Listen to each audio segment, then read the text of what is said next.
India के सबसे पसंदीदा कंप्यूटर एंटीवायरस क्विक हील के पीछे जिस इंसान की मेहनत है उन्हें काफी कम लोग जानते हैं। कैसे एक छोटी सी दुकान से खड़ी कर दी उन्होंने इतनी बड़ी कंपनी, आज हम आपको बता रहे हैं। कामयाब होने के लिए सिर्फ एक चीज चाहिए, भविष्य की संभावनाओं को पहचान लेने की नजर। क्विक हील की सफलता साबित करती है कि यदि व्यक्ति एक दिशा में लगातार बढ़ता रहे तो धीरे धीरे तरक्की करते हुए ऊंचाई तक पहुंच ही जाता है। क्विक हील के बारे में हम सभी जानते हैं। यह एक भारतीय बहुराष्ट्रीय साइबर सुरक्षा सॉफ्टवेयर कंपनी है। इसके सीईओ कैलाश काटकर है। पर क्या आपको मालूम है कि कैलाश काटकर के पास कोई प्रोफेशनल डिग्री नहीं है? आपको जानकर हैरानी होगी कि वे सिर्फ 10वीं तक ही पढ़े हैं और ऐसा भी नहीं है कि बिजनेस उनको पुश्तैनी तौर पर मिला हो। कैलाश के पिता फिलिप्स इंडिया में मशीन सेटर के रूप में काम करते थे और माता एक हाउस वाइफ थी। तो आइए जानते हैं कैलाश के एक सफल उद्योगपति बनने का सफर। कैलाश काटकर का जन्म महाराष्ट्र के एक छोटे से गांव में हुआ था। कैलाश ने अपने कैरियर की शुरुआत एक रिपेयरिंग शॉप पर काम करने से की, जहां वह कैलकुलेटर और रेडियो रिपेयर किया करते थे। कैलकुलेटर रिपेयर के उन्हें 400 रुपए प्रतिमाह वेतन के तौर पर मिलते थे। धीरे धीरे स्क्रीन प्रिंटिंग, रेडियो रिपेयरिंग आदि से उनकी कमाई 2000 रुपए प्रति माह तक पहुंच गई। इसके बाद 1990 में कैलाश ने 15,000 रुपए जोड़कर अपनी खुद की रिपेयरिंग की शॉप खोली। बाद में उन्होंने अन्य मशीनों की रिपेयर भी शुरू की। इसके बाद उन्हें न्यू इंडिया इंश्योरेंस के लिए सालाना मेंटेनेंस कॉन्ट्रैक्ट मिल गया। कैलाश जब 22 साल के थे तो उन्होंने पहली बार बैंक में कंप्यूटर देखा, जहां वह कैलकुलेटर रिपेयर करने के लिए जाते थे। कैलाश की मां चाहती थी कि वह घर में पैसे दे, लेकिन कैलाश ने अपने काम को प्राथमिकता दी। उन्होंने 50,000 रुपए में पहला कंप्यूटर खरीदा, जिसका इस्तेमाल वह बिलिंग के लिए करने लगे। उस जमाने में बहुत से लोग उनकी दुकान पर केवल कंप्यूटर देखने ही आते थे। 1993 में कैलाश ने कैट कंप्यूटर सर्विसेज को शुरू किया। यह company computer maintenance and repair किया करती थी। इस दौरान कैलाश ने पाया कि रिपेयरिंग के लिए आने वाली मशीनें वायरस से इन्फेक्टेड होती थी। यह देखकर कैलाश ने अपने भाई संजय को एंटीवायरस प्रोग्राम पर फोकस करने की सलाह दी।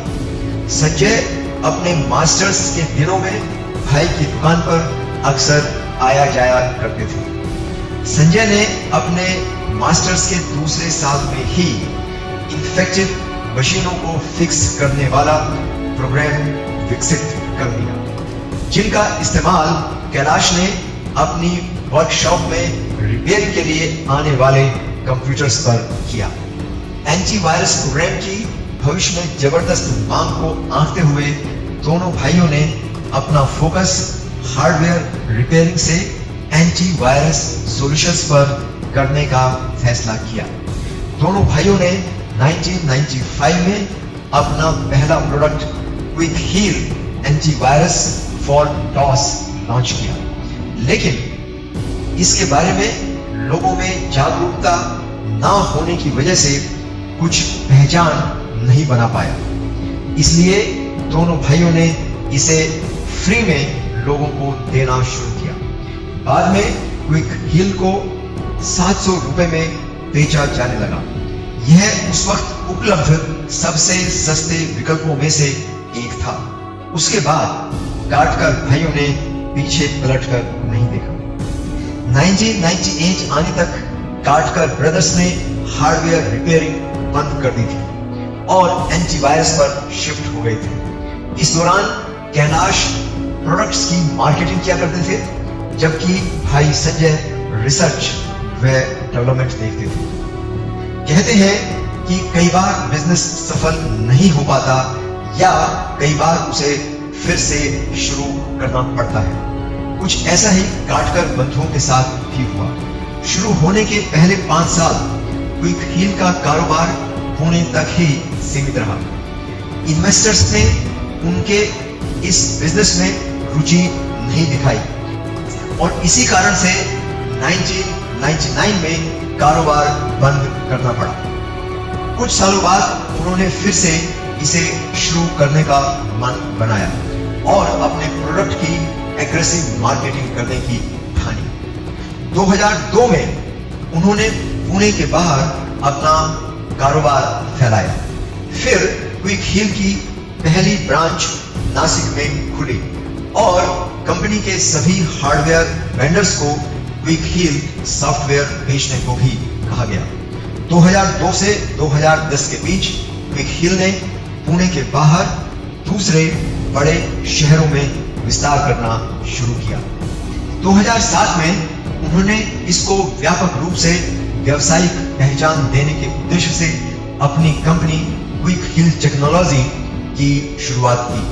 फिर सफलता के ऐसे झंडे गाड़े कि आज उनका कारोबार 60 से अधिक देशों में फैल गया है और क्विक हील को कंप्यूटर जगत में एक ट्रस्टेड ब्रांड के रूप में जाना जाता है। कैलाश गाटकर की स्टोरी से हम 3 बातें सीख सकते हैं। पहली बात तो यह है कि सफल होने के लिए यह मायने नहीं रखता कि आपका अतीत कैसा था, बल्कि यह जरूरी है कि आप भविष्य में छुपी हुई संभावनाओं को देख पाएं और उनके लिए पहले से ही अपने आप को तैयार कर लें। दूसरी बात यह है कि कुछ बड़ा करने के लिए अपने आप से अधिक बड़ा सोचना होगा और बड़े सपने देखने होंगे। और तीसरी बात यह है कि सफलता हमेशा ही बहुत बड़े चैलेंज और समस्याएं लेकर के आती है, परंतु यदि मनुष्य लगन और प्रतिबद्धता के साथ उनका सामना करता रहे तो हर समस्या को लांघ कर वह एक दिन सफल हो ही जाता है। तो दोस्तों, गाटकर ब्रदर्स की इस कहानी से बहुत कुछ सीख करके आप भी आगे बढ़ सकते हैं और सफलता पा सकते हैं। अगर आपको हमारा वीडियो पसंद आया तो इसे अपने मित्रों में अवश्य ही शेयर करें और साथ ही हमारे YouTube चैनल को तुरंत ही सब्सक्राइब करें। धन्यवाद।